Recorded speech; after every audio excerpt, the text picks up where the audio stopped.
कई बार जिंदगी हमें ऐसे मोड़ पर ला खड़ा करती है जहां संयोग, विछोह और मिलन तीनों एक ही धड़कन में समा जाते हैं। यही कहानी है दीप्ति और रितेश की, दो ऐसे दिलों की जिन्हें एक ट्रेन ने मिलाया, एक आदत ने जुदा किया और फिर एक बीमारी ने फिर से आमने सामने खड़ा कर दिया। ये सिर्फ प्रेम कथा नहीं, बल्कि त्याग, समर्पण और इंसानियत की वो मिसाल है जो दिल को भीतर तक छू जाती है। एक अनिश्चित भविष्य की कल्पना करके दीप्ति रितेश से दूर चली गई थी, लेकिन विडंबना देखो, वही रितेश उसे उज्जवल भविष्य देने के लिए सामने खड़ा था और उसके पास उसे देने के लिए कुछ न था। रात के 11:15 बज रहे थे। ट्रेन चलने वाली थी। मैं नीचे वाली बर्थ पर खिड़की के पास बैठा खाना खा रहा था। सोचा था खा पीकर तुरंत सो जाऊंगा। ट्रेन रेंगने लगी थी। तभी एक युवती दौड़ते दौड़ते मेरी खिड़की के पास आई। ये कोच नंबर 7 है क्या? वो ट्रेन की बढ़ती गति के साथ लगभग दौड़ रही थी। हाँ, उसने मुझे एक लिफाफा पकड़ाया और बोली, 17 नंबर की बर्थ पर मेरी बहन दीप्ति है, जरूर से उसे दे दीजिएगा। ट्रेन की गति बढ़ती गई और वो पीछे छूटती गई। उसने दोनों हाथ जोड़कर मुझे मानो धन्यवाद दिया और फिर वो आंखों से ओझल हो गई। बाएं हाथ से मैंने वो लिफाफा पकड़ा था, क्योंकि दाहिने हाथ से खाना खा रहा था। वो लिफाफा मैंने अपने बैग के ऊपर वाले पॉकेट में रख दिया, ये सोचकर कि हाथ धोकर लौटता हूँ और फिर 17 नंबर पर जाकर दीप्ति को दे आऊंगा। खाना खाने के बाद मैं हाथ धोने के लिए वॉश बेसिन की ओर बढ़ गया। टॉयलेट भी हो आया कि बस निश्चिंत होकर सो जाऊंगा, और यही हुआ। मैं लौटकर आते ही बर्थ पर पसर गया, एक चादर तानी और सो गया।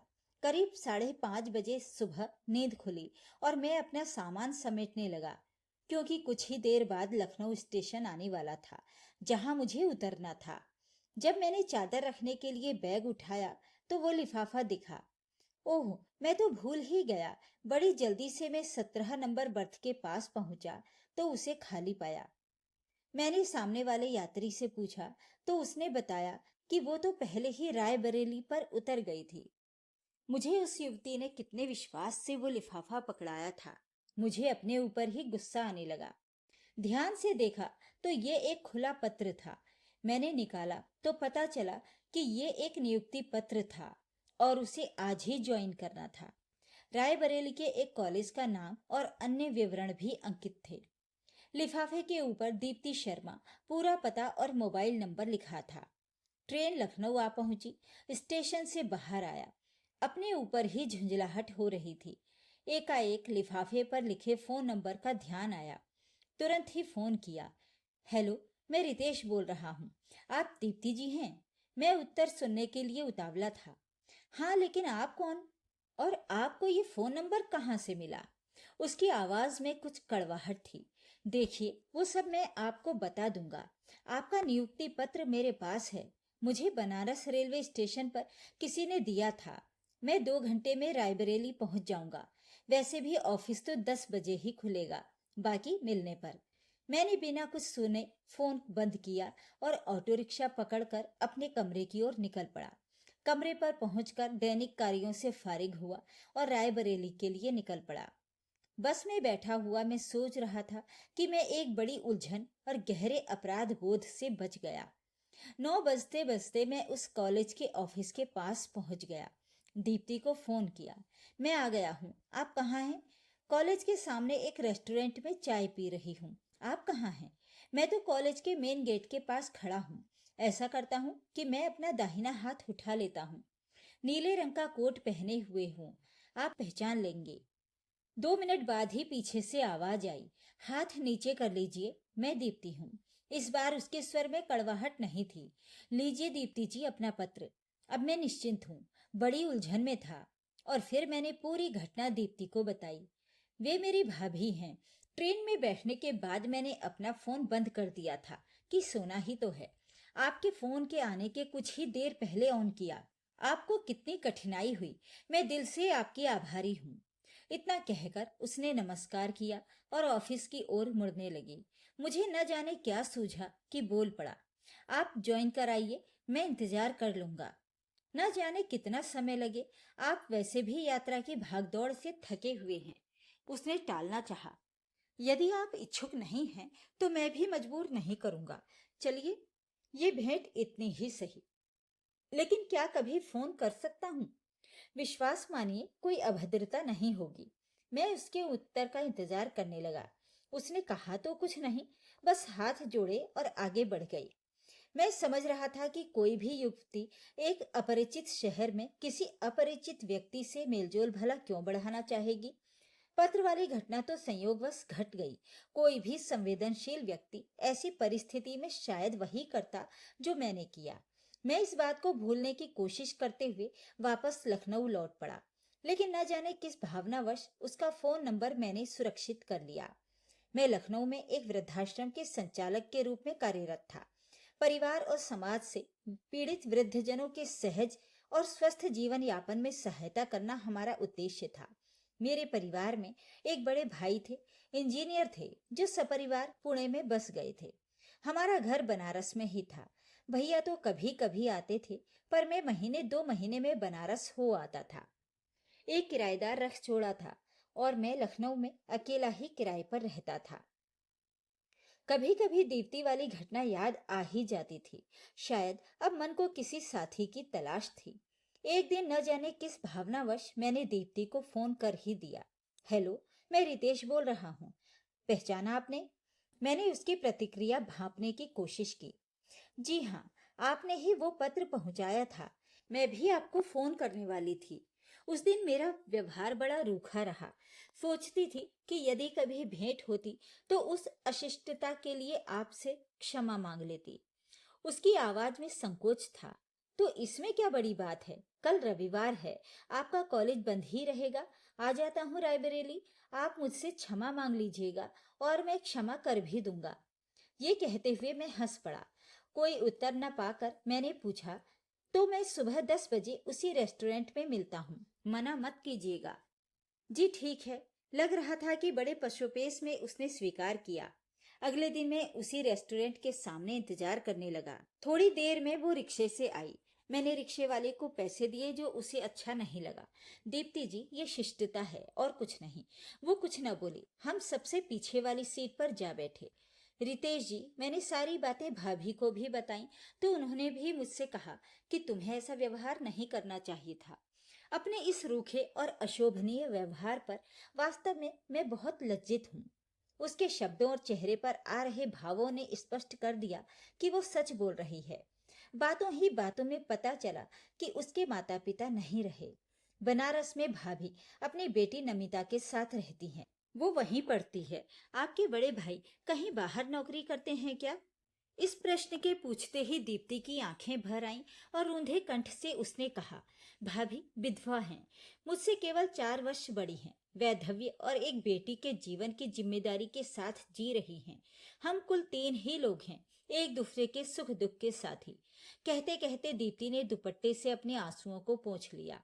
ओह, मुझे नहीं पूछना चाहिए था। इसमें आपका क्या दोष? जीवन के घाव सबको नहीं दिखाए जाते, पर ये प्रश्न ही ऐसा है कि इसका उत्तर मेरी आंखें देने लगती हैं और फिर आंसू कहाँ छिपते हैं। वो असहज हो उठी थी। मैंने उसे धीरज बंधाने का प्रयास किया। उसने खाया कुछ नहीं, बस चाय पी और हम लोग रेस्टोरेंट से बाहर आ गए। मैंने एक रिक्शे वाले को बुलाया। वो बैठ गई तो मैंने थोड़ा मुस्कुराते हुए कहा, इस बार पैसे मैं नहीं दूंगा। मैंने स्थिति सहज करने के लिए ऐसा कहा। वो धीमे से मुस्कुराई, दोनों हाथ जोड़े और बोली, आपका नंबर अब मेरे मोबाइल में सुरक्षित है रितेश जी।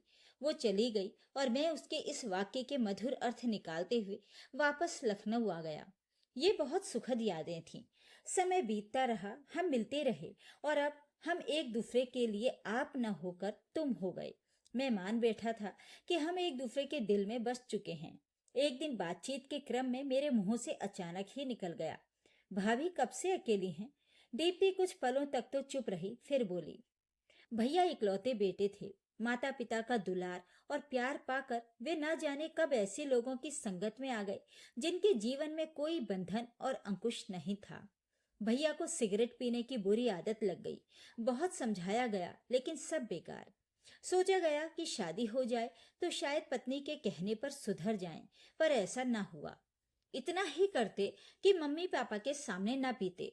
अपने कमरे को बंद कर लेते और सिगरेट पीते। उस धुएं और घुटन भरे कमरे में ही भाभी रहने को विवश थीं। ये तो आपके भैया की निष्ठुरता थी, जो वे अपनी पत्नी की इच्छाओं व भावनाओं का भी सम्मान नहीं करते थे। बस अचानक ही एक दिन पता चला कि सिगरेट की इस आदत के कारण भैया क्रॉनिक ऑब्स्ट्रक्टिव पल्मोनरी डिसीज के गंभीर रोगी बन चुके थे। ये कौन सी बीमारी है, मैं जानना चाहता था। हमें तो यही बताया गया कि लंबे समय तक तंबाकू के धुएं से या फेफड़ों में जलन पैदा करने वाली चीजों के संपर्क में रहने से व्यक्ति के फेफड़े और सांस नली में घाव हो जाते हैं। इस बीमारी का मेन कारण सिगरेट पीना ही है। वो बोली।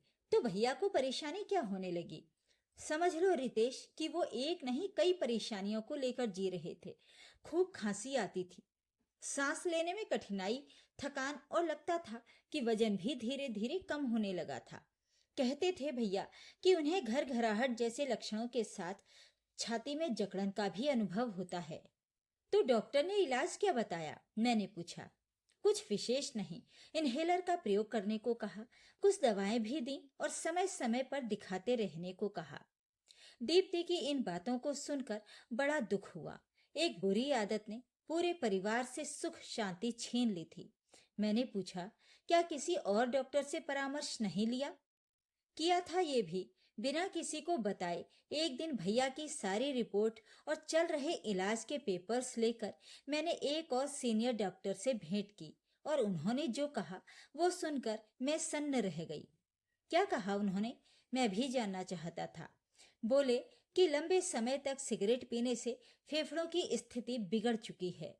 कई बार ऐसे लोग कुछ और रोगों से भी प्रभावित हो जाते हैं, जैसे हृदय रोग, फेफड़े का कैंसर, ऑस्टियोपोरोसिस यानी हड्डियों का कमजोर होना आदि। दवा तो ठीक ही चल रही है, कुछ विशेष करने को नहीं बचा है अब। डॉक्टर एक बुरा संकेत देकर चुप हो गए। 3 वर्ष बीतते बीतते वे चल बसे। जिन घूंटों को वे पीते रहे, एक दिन वही धुआं उन्हें पी गया और हमारे जीवन को धुएं से भरकर भैया छोड़ गए हम सबको। इस दुखद, बोझिल और हताशा भरे माहौल में मैं भला क्या बोलता? सांत्वना के 2 शब्द कहकर उसे पीड़ामय अतीत की परिधि से वापस लाने का प्रयास करने लगा। कुछ देर और बैठे रहे हम लोग और फिर वो जाने के लिए उठ खड़ी हुई। चलती हूँ रितेश, अपना दुख तुमसे कह चुकने के बाद ऐसा लग रहा है मानो डांवाडोल हृदय को कोई आसरा मिल गया हो। तुम्हें भी लौटना ही है। वो रिक्शे पर बैठ गई और मैं बस स्टैंड की ओर बढ़ चला। मैंने अब निश्चय कर लिया कि अपने मन की बात उससे कह ही डालूंगा। फोन करके उसे आगामी रविवार का दिन और समय भी बता दिया। शायद उसे भी आभास हो गया था कि मैं उससे क्या कहने वाला था। रविवार को मैं समय से पहले ही पहुंच गया और उसका इंतजार करने लगा। ये मेरे लिए बहुत खुशी का मौका था, या दिल की बात कह देने की छटपटाहट, या फिर अपने जीवन के एक मधुर फैसले को उससे बता डालने की बेचैनी, मैं समझ नहीं पा रहा था। एक अद्भुत मनोदशा में था कि दीप्ति अभी तक आई क्यों नहीं। इंतजार के उन बोझिल पलों को बिताने के लिए मैंने एक सिगरेट सुलगाई, कश लेते हुए चहलकदमी करने लगा। अब 11 बज रहे थे, लेकिन दीप्ति नहीं आई। फोन किया तो कट गया। 2-3 बार कोशिश की पर उसने फोन उठाया नहीं। मैं समझता था कि वो काट दे रही है। इसी बेचैनी में घंटे भर और टहलता रहा, पर न वो आई और ना ही उसने फोन उठाया। मुझे ये भी नहीं मालूम था कि वो रहती कहाँ है। थक हार कर वापस लखनऊ आ गया। बिना कुछ खाए पिए लेट गया। ऐसी परिस्थिति में इंसान अनहोनी ही सोचता है। सोचा कल बात करूंगा। अशांत हृदय और आशंकाओं के झंझावात झेलते हुए न जाने कब नींद आ गई। अगले दिन सुबह ही फोन की घंटी बजी। दीप्ति का फोन था। हेलो दीप्ति, क्या हुआ? कल आई क्यों नहीं? फोन भी काट दे रही थी। तुम ठीक तो हो ना? मेरा मन बहुत घबरा रहा है। कुछ बोलती क्यों नहीं? मैं तुमसे मिलना चाहता हूँ। मैं अपनी ही धुन में बोलता ही जा रहा था कि उसकी आवाज सुनाई दी। लेकिन अब मैं तुमसे कभी भी नहीं मिलना चाहूंगी। कुछ देर से पहुंची थी कि रिक्शे पर से ही मैंने तुम्हें सिगरेट के धुएं से छल्ले बना बनाकर उड़ाते देखा। तुमने कभी अपनी इस बुरी आदत के बारे में मुझे नहीं बताया, जिस धुएं के कारण मेरा पूरा परिवार उजड़ गया। भाभी विधवा हो गई, बेटी बिना बाप की हो गई। तुम भी उसी राह पर चल रहे थे। फोन केवल इसलिए किया कि तुम्हें ये सच्चाई बताकर इस संबंध को यहीं खत्म करना था। मिलने या फोन करने की कोशिश मत करना, कहीं अपमानित ना होना पड़ जाए। दीप्ति, मेरी बात सुनो। वो तो बस समय काटने के लिए मैं कभी कभी सिगरेट पीता हूँ, हमेशा नहीं। मैं अपनी बात कह भी नहीं पाया था कि उसने फोन बंद कर दिया। मैं सिर पकड़कर बैठ गया। क्या से क्या हो गया। सारे सपने, सारी आशाएं पलक झपकते ही समाप्त हो गईं। जीवन के सामने अकेलेपन का वही विराट दैत्य फिर आ खड़ा हुआ। ऑफिस गया पर काम में मन न लगा। अकारण ही घूम घूम कर समय काटता रहा। होटल से ही खाना खाकर कमरे में लौटा। आंखों में नींद नहीं थी, दिल में हाहाकार मचा था। बस दीप्ति की वो बात याद आई। हम सभी के जीवन में धुआं भरकर भैया हम सबको छोड़कर चले गए। शायद इसी कल्पना से भयभीत होकर दीप्ति मुझे छोड़कर चली गई। जो होना था सो हो गया। समय के साथ घटनाएं और उनकी यादें अतीत के अंधे कुएं में समाती गईं। इस शहर से मन बुरी तरह उचट गया। तय कर लिया यहाँ नहीं रहूंगा। कई बातें कई बार सोची, पर मन में एक पल के लिए विचार और निश्चय लेकर ये शहर छोड़कर मैं बनारस आ गया। अपने शहर में तो आ गया, लेकिन अब यहाँ मेरा कोई अपना न था। मैंने यहाँ एक देखभाल के नाम से संस्था खोली। मुझे अनुभव तो था ही। यहाँ कुछ होशियार लोगों और एजेंसियों के साथ मिलकर स्वास्थ्य सेवाएं देने का काम शुरू कर दिया। एक दिन फोन की घंटी बजी। हेलो, क्या आप देखभाल संस्था से बोल रहे हैं? जी, मैं रितेश बोल रहा हूँ, मैंने उत्तर दिया। मुझे एक महिला सहायिका की आवश्यकता है जो मेरी देखरेख कर सके और सप्ताह में 2 दिन मुझे डायलिसिस के लिए अस्पताल लेकर जा सके। मुझे अपनी फीस और औपचारिकताएं पहले बता दीजिए। ये एक दुर्बल आवाज थी, लेकिन मुझे न जाने क्यों कुछ जानी पहचानी सी लगी। मैं सबसे पहले आपके घर आऊंगा, आपकी जरूरतें जानूंगा, कितने घंटे के लिए आपको सहायिका चाहिए, और इस बात की भी पुष्टि करूंगा कि जो महिला सहायिका आपके यहाँ जाएंगी वो वहाँ कितनी सुरक्षित होंगी। इसी तरह हम आपको उस महिला से जुड़ी सारी सूचनाएं दे देंगे और उनके बारे में पुलिस द्वारा सत्यापित तथ्यों का एक प्रमाण पत्र भी देंगे। फीस तब तय होगी जब हम आपकी पूरी जरूरतें जान जाएंगे और इन सब बातों के लिए अधिकृत व्यक्ति और आपकी ओर से कोई जिम्मेदार व्यक्ति हस्ताक्षर करेंगे। मैंने छोटा सा विवरण उनको बता दिया। ठीक है, आप कल सुबह 10 बजे तक आ जाइएगा। मैं अपना पता और फोन नंबर नोट करा देती हूँ। आइएगा जरूर, क्योंकि कल मुझे अस्पताल भी जाना है। उस महिला की आवाज में इतनी करुणा और पीड़ा थी कि सहज ही मेरा मन दुखी हो गया। अपनी संस्था की नर्स सरिता को लेकर अगले दिन मैं दिए गए पते पर पहुंचा। एक दुर्बल सी और कमजोर महिला ने दरवाजा खोला। मैं उसे देखते ही चौंक गया और मेरे मुंह से निकला, अरे दीप्ति, तुम इस हालत में? अरे रितेश, तुम? ऐसे ही आश्चर्य से भरी प्रतिक्रिया उसकी भी थी। हम लोग अंदर आ गए। 30 वर्ष की उस समय की युवा दीप्ति आज मेरे सामने एक अधेड़ और बीमार महिला के रूप में बैठी थी। मैंने अपनी संस्था की परिचारिका से कहा, तुम दूसरे कमरे में बैठ जाओ, मैं बुला लूंगा। अरे इसमें क्या बात है, ये तब तक चाय बना लें, फिर आगे की सोचते हैं। ये कहते हुए दीप्ति सरिता को लेकर किचन में चली गई। हम दोनों एक दूसरे के सामने मौन बैठे थे। चुप्पी दीप्ति ने तोड़ी। मैं अपनी दशा और दुर्दशा तुम्हें बताऊं, उसके पहले मैं उस दिन की घटना का उल्लेख करना चाहूंगी जिस दिन तुमने मुझसे कुछ कहने के लिए मुझे बुलाया था। मुझे पूरी आशा और विश्वास था कि तुम उस दिन हम दोनों के आगामी जीवन से जुड़ा कोई महत्वपूर्ण निर्णय लेकर आए थे। छोड़ो उन बातों को, मैंने उसका ध्यान भटकाना चाहा। नहीं रितेश, मैं जब तक कह न लूंगी तब तक अपने मन को अपराध बोध से मुक्त नहीं कर पाऊंगी। उस दिन रिक्शे पर बैठे बैठे जब मैंने तुम्हें सिगरेट पीते देखा तो मेरे मन को गहरा आघात लगा और मैं बिना मिले ही चली आई। और तो और दूसरे दिन मैंने तुमसे फोन पर बहुत ही असभ्य और अपमानजनक ढंग से बात की। कहते कहते दीप्ति का गला रोंध गया। भूल जाओ उन बातों को दीप्ति, मैं उसे अतीत से आज में लाना चाहता था। मैं तो तुम्हें भी बड़े दुखी मन से भूल जाना चाहती थी, पर ऐसा हुआ नहीं। मुझे लगा कि मुझे तुम्हारी बात सुननी चाहिए थी। ये मेरी अक्षम्य भूल थी। दीप्ति ने कहा।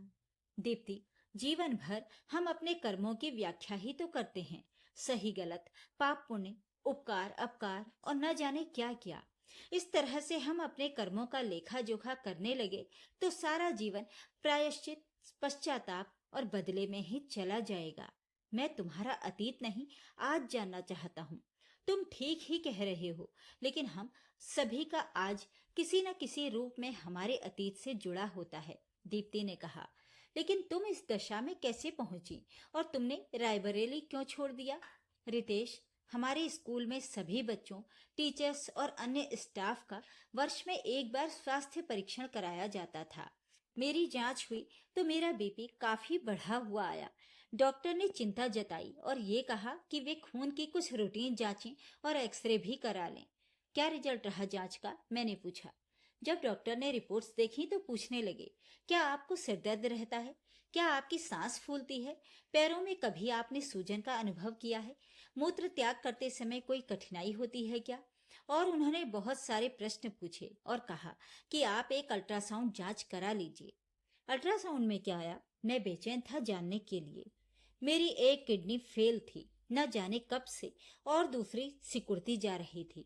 इतना ही नहीं रितेश, डॉक्टर ने यह भी कह दिया कि आने वाले 4-5 वर्षों में आपको डायलिसिस की आवश्यकता होगी और आप अभी से गुर्दा प्रत्यारोपण के बारे में सोचना शुरू कर दीजिए। कुछ दवाएं लिख देता हूं जो बचाव कर सकती हैं। कुछ वर्षों तक डॉक्टर के इस अप्रत्याशित कथन को सुनकर मैं कांप गई। और कोई उपाय है डॉक्टर साहब? मैंने डरते हुए पूछा था। दुर्भाग्य से अभी तक इन दो विकल्पों के सिवा कुछ नहीं। आपको डाइटिशियन के पास भेज रहा हूँ, जो आपको खाने संबंधी परामर्श और परहेजों के बारे में बताएंगी। डॉक्टर साहब ने अपनी जिम्मेदारी पूरी की। डाइटिशियन ने क्या कहा? मैंने पूछा। डॉक्टर की बातों को सुनकर तो मैं टूट ही चुकी थी और डाइटिशियन से मिलने के बाद तो जीवन की बची खुची आशाओं पर भी वज्रपात हो गया। उन्होंने ऐसा क्या बता दिया? दीप्ति ने अपने पास पड़ी एक फाइल में से एक डाइट चार्ट निकालकर मुझे दे दिया। पढ़ लो, खुद ही समझ जाओगी। मैंने पढ़ना शुरू किया तो मैं कांप सा गया। इतने कठोर परहेज और प्रतिबंधों के साथ जीवन जीना किसी यातना से कम नहीं था। मैंने डाइट चार्ट दीप्ति को लौटाते हुए पूछा, फिर आगे क्या हुआ? वही जो डॉक्टर ने कहा था। 4 वर्ष बीतते बीतते डायलिसिस पर आ गई। नौकरी छोड़नी पड़ी। कुछ फंड के रुपए मिले, लेकर वापस यहाँ बनारस आ गई। जब मैं नौकरी में थी तो भाभी को भी कुछ पैसे भेजती थी। उनकी बेटी नमिता की पढ़ाई की जिम्मेदारी भी निभाई। इन परेशानियों के बीच एक संतोषजनक बात ये हुई कि नमिता की नौकरी लग गई। जब नमिता नौकरी के लिए हैदराबाद जाने लगी तो भाभी को भी साथ जाना पड़ा और मैं यहाँ टुकड़ों टुकड़ों में मरने के लिए जी रही हूँ। महीनों बाद तुम्हारी आवाज सुन रही हूँ रितेश, वरना इस घर में मैं अपनी आवाज के सिवा दूसरे की आवाज सुनने को तरसती थी। ये सब कहते कहते दीप्ति फूट फूट कर रो पड़ी। एकाएक उसे ख्याल आया कि 2 बजने वाले हैं और डायलिसिस के लिए अस्पताल पहुंचना था। उसके लाख मना करने के बावजूद मैं दीप्ति के साथ निकल गया और सरिता से कहा कि वो रात 8 बजे तक आ जाएगी, दीप्ति के घर पर ही रुक जाएगी। रास्ते में मैंने दीप्ति के गले में घाव के सूखे निशान देखे। पूछा तो कहने लगी, पहले यही गले से 6 महीने तक डायलिसिस होती रही। जब इसमें इन्फेक्शन हो गया तो बाईं बाह में सुई डालने के लिए स्थान बनाया गया है।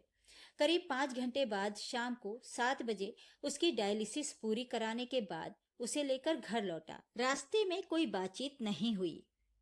मेरे पास पूछने को बहुत कुछ था, पर उसके पास बताने को शायद कुछ शेष नहीं बचा था। घर पहुंचकर सरिता का इंतजार किया। उसके आने के बाद दीप्ति को उसके भरोसे छोड़कर मैं अपने कमरे में लौट आया। खा पीकर जब मैं बिस्तर पर लेटा तो आंखों के सामने दीप्ति से पहली भेंट, उससे जुड़ाव, दुखद अलगाव और इन दर्दमयी परिस्थितियों में पुनर्मिलन, सब कुछ एक चलचित्र की भांति गुजर गया। अगले दिन सुबह ही दीप्ति का फोन आया। सरिता आ गई है, मैंने अपनी जरूरतें समझा दी हैं। बहुत भली महिला हैं। तुम आते समय अपना रजिस्ट्रेशन फॉर्म जरूर लेते आना, तुम्हें भुगतान भी तो करना है। आऊंगा तो इन सब बातों पर चर्चा करूंगा। मैंने ये बात यहीं खत्म की। शाम को दीप्ति के घर पहुंचा तो दीप्ति लेटी हुई थी। मेरे पहुंचने पर सरिता चाय लेकर आई। मैंने दीप्ति से पूछा, तुम चाय क्यों नहीं पी रही हो? क्या बताऊं रितेश, इस रोग ने मेरे जीवन को दो भागों में बांट दिया है। एक डायलिसिस के पहले वाला, जिसके बारे में तुम्हें सब कुछ बता ही दिया है, और दूसरा डायलिसिस के साथ वाला जीवन। सचमुच बड़ा कठिन जीवन हो गया तुम्हारा। मैं भी दुखी हुआ। इतना ही नहीं रितेश, डायलिसिस के दौरान की दिक्कतें तो हिम्मत ही तोड़ देती हैं। कभी सिर दर्द, कभी असहनीय पेट दर्द, कभी बढ़ा हुआ रक्तचाप, तो कभी पैरों में भयानक ऐंठन। मैंने विषय बदलते हुए पूछा, तुमने भाभी को बता दिया होगा कि यहाँ देखरेख के लिए व्यवस्था हो गई है? हाँ, मैंने तुम्हारे बारे में सारी बातें बताई तो कहने लगी, दीप्ति, तुम्हारी ओर से मैं निश्चिंत हो गई। इतना गहरा विश्वास मुझ पर? हाँ रितेश, मैं ही तुम पर विश्वास न कर पाई। कभी कभी सोचती हूँ, अगर हमारी शादी हो गई होती और उसके बाद मेरी ये बीमारी सामने आती तो क्या होता। तुम सोचते कि मैंने ये बात जानबूझकर छिपाई। अतीत को छोड़ो दीप्ति, कुछ घटनाएं कब कैसे घटित हो जाती या किन परिस्थितियों में हम कोई निर्णय ले बैठते हैं, इसका अनुमान लगाना संभव नहीं। ठीक है रितेश, अच्छा बताओ कि सरिता जी को कितना देना है? और अभी 4 घंटे सुबह, 4 घंटे शाम के लिए ही बुलाना चाहूंगी, क्योंकि भुगतान के बारे में भी तो मुझे सोचना है। तुम भुगतान के बारे में मत सोचो, भावनाओं का सम्मान किया जाता है। भावनाओं के इस व्यवसाय में भुगतान के नियम कुछ अलग ही हैं। ये कहते हुए मैं लौटने के लिए उठ खड़ा हुआ। अगली तारीख पर डायलिसिस कराने के बाद जब मैं दीप्ति को उसके घर छोड़ने गया तो रास्ते में मैंने पूछा, तुमने गुर्दा प्रत्यारोपण के बारे में क्या सोचा दीप्ति? इसमें सोचने को बचा ही क्या है। पहली प्राथमिकता माँ पिता, भाई बहन या रिश्ते वाले होते हैं जो गुर्दादाता हो सकते हैं। मेरे माँ पिता या भाई बहन है ही नहीं। पति पत्नी भी एक दूसरे को दान कर सकते हैं, लेकिन मैं तो इस बिंदु पर भी शून्य हूँ। इतना कहते हुए दीप्ति का गला भर आया। मैं उसे छोड़कर अपने घर पर आकर दीप्ति के बारे में सोचने लगा। जब तक जीना है डायलिसिस और दर्द के साथ जीना है, क्योंकि और कोई विकल्प नहीं है। मेरे मन में एक विचार आया कि यदि मैं उससे शादी कर लूं तो उसकी प्राण रक्षा। दूसरे दिन जैसे ही मैंने ये बात दीप्ति को बताई, वो अवाक रह गई। ये कैसे हो सकता है? मैं क्या कहूं ऐसी स्थिति में? किस मुंह से ये बात स्वीकार कर लें? मैंने तो तुम्हें अस्वीकार कर दिया था जब तुम पूरी पवित्रता और समर्पण की भावना से मुझे अपनाना चाहते थे, और तुम मुझे आज तक अपनाना चाहते हो जब इस समस्या का मेरे पास कोई समाधान नहीं, कोई सहारा नहीं। यदि मैं स्वीकार भी कर लूं तो ये सिवा स्वार्थ के और क्या हो सकता है? ये संभव नहीं है रितेश। कहते कहते वो रो पड़ी। ये कहना कठिन था कि ये आंसू मजबूरी के थे, पश्चाताप के थे या प्रायश्चित के थे। मैंने समझना चाहा। तुम भावुकता में बह रही हो दीप्ति। तुमने मुझे इसलिए अस्वीकार कर दिया था क्योंकि तुमने मुझे सिगरेट पीते हुए देख लिया था, और तुम्हारे भाई की मृत्यु का कारण भी सिगरेट ही थी। तुम्हें भी अपने भविष्य में धुआं दिखने लगा और तुम मुझसे बिना मिले, बिना मेरी सुने एक निर्मम फैसला लेकर उस समय लौट गई। तुमने मुझे अपनी बात कहने तक का मौका नहीं दिया, और आज फिर तुम आवेश में मुझे और मेरे निर्मल प्रस्ताव को अस्वीकार कर रही हो। मैंने अपने मन की सारी बात कह ही डाली। मैं तुम्हें स्वीकार भी लूं तो मैं तुम्हें क्या दे पाऊंगी भला? मेरे पास इस दुर्बल देह के सिवा क्या बचा है? एक पत्नी से अपेक्षाएं जो किसी की भी होती हैं, भला मैं कैसे पूरी कर पाऊंगी? नहीं रितेश, नहीं। मैं अपने डूबते जीवन के साथ साथ तुम्हारे जीवन को नहीं डूबने दूंगी। अब क्या तुम्हारा जीवन और क्या मेरा जीवन? क्या तुम अकेले यूं टुकड़ों टुकड़ों में जी पाओगी? तुम्हें इस दुख में देखकर क्या मैं जी पाऊंगा? आज से 13 साल पहले मुझे तुम्हारे देह की लालसा हो सकती थी, लेकिन आज मुझे तुम्हारे उसी देह की कुशलता चाहिए। सोच लो, भाभी से बात कर लो। भले ही तुम्हारा उत्तर हाँ ना हो, पर मैं जब तक और जितना तुम्हारा साथ दे पाऊंगा देता रहूंगा। जब भी मेरी जरूरत हो अधिकार पूर्वक बुलाना। अब चल रहा हूँ। मैं वापस अपने घर आ गया। अगली बार जब मैं उसे डायलिसिस के लिए ले गया तो इंतजार की घड़ियों को मैंने बेकार नहीं जाने दिया। मैं दीप्ति के डॉक्टर से मिलने चला गया। डॉक्टर साहब, दीप्ति आपकी पेशेंट है। उसी के साथ आया हूँ। जी, मुझे जानकारी है। दीप्ति का सप्ताह में 2 बार होमोडायलिसिस चल रहा है, लेकिन ये स्थिति पीड़ादायक भी है और महंगी भी। मैंने तो उनसे कहा है कि जल्द से जल्द गुर्दा प्रत्यारोपण के बारे में फैसला लें। डॉक्टर ने कहा, उसी सिलसिले में मैं आपसे बात करने आया हूँ। मैं उसके लिए गुर्दा दान करने को तैयार हूँ। मैंने अपनी मंशा बताई। बहुत अच्छी बात है, और इससे भी अच्छी बात है कि आप लोगों ने समय से फैसला ले लिया है। आप कौन हैं दीप्ति के? डॉक्टर के इस प्रश्न ने मुझे सोच में डाल दिया। मैंने सोचा, सारी बातें सच सच बता ही देता हूँ। मैंने कहा, मैं दीप्ति का कुछ लगता नहीं हूँ। इतना ही कहा था मैंने। यानी आप दीप्ति के भाई या पति नहीं हैं? डॉक्टर कुछ हैरान हुए। मैं उसका हृदय से दोस्त हूँ। यदि गुर्दा दान करने के लिए खून के रिश्ते की प्राथमिकता और जरूरत है, तो मैं उससे शादी कर लूंगा और एक पति के रूप में खुद को प्रस्तुत करूंगा। डॉक्टर मेरे इस प्रस्ताव को सुनकर सोच में पड़ गए। आपका निर्णय मानवीय और भावनात्मक पहलू से तो बहुत ही स्वागत योग्य है, लेकिन इसमें कुछ व्यवहारिक, चिकित्सकीय और वैधानिक प्रक्रियाओं से गुजरना होगा। आपके इस प्रस्ताव को मैं गुर्दा प्रत्यारोपण समिति के सामने पेश करूंगा। वे ही आपके इस निवेदन को स्वीकृति देंगे। तब हम आपकी और दीप्ति की चिकित्सकीय जांचों के लिए आगे बढ़ेंगे। डॉक्टर ने कहा, ऐसी लंबी प्रक्रिया क्यों और इसमें इतनी बाधाएं क्यों हैं? क्या एक पति अपनी पत्नी को गुर्दा दान नहीं कर सकता, जबकि उसकी जान पर बनाई हो? मैं कुछ गुस्से में आ गया। रितेश जी, मैं समझ सकता हूँ कि आपके निर्णय में कहीं कोई नहीं है, लेकिन आज की दुनिया में गुर्दा प्रत्यारोपण को कई लोगों ने एक बिजनेस बना लिया है। इसीलिए सघन जांच के बाद ही निर्णय लिया जाता है, जिसमें दिशा निर्देशों का कड़ाई से अनुपालन किया जाता है। डॉक्टर ने मुझे मेरी बातों का जवाब देकर समझाया। तो आप मेरे लिए क्या सलाह देना चाहेंगे? मैंने पूछा। आप हताश मत होइए। पहले दीप्ति और उनके जो भी उपलब्ध अभिभावक हों, उनसे मिलकर अपने विचार और निर्णय को साझा कीजिए। यदि शादी में कोई बाधा ना हो, तो पहले ये शुभ कार्य कीजिए। अपनी शादी को रजिस्टर भी कराइए। इसके बाद आप लोग मुझसे मिलिए। जो भी संभव सहायता होगी मैं करूंगा। डॉक्टर के रूप में भी मैं यही चाहूंगा कि किसी की प्राण रक्षा की जा सके। डॉक्टर साहब ने उत्तर दिया। डायलिसिस पूरी हुई तो मैं दीप्ति को लेकर उसके घर आया। वो मेरे चेहरे को देखकर भांप गई कि मैं किसी उलझन में हूँ। पूछ बैठी, क्या बात है? बहुत चिंतित दिखाई दे रहे हो। मैंने दीप्ति को सारी बातें बता दी। सुनने के बाद उसने कहा, मैं तो कह ही रही हूँ, जैसे मैं जी रही हूँ वैसे ही मुझे जीने दो। भावुकता और मोह में आकर तुम अपना भी जीवन नष्ट कर लोगे। मैंने भी ढेरों जानकारियां जुटाई हैं। वो बोली। तुम्हारे पास कौन सी जानकारी है? मैंने पूछा।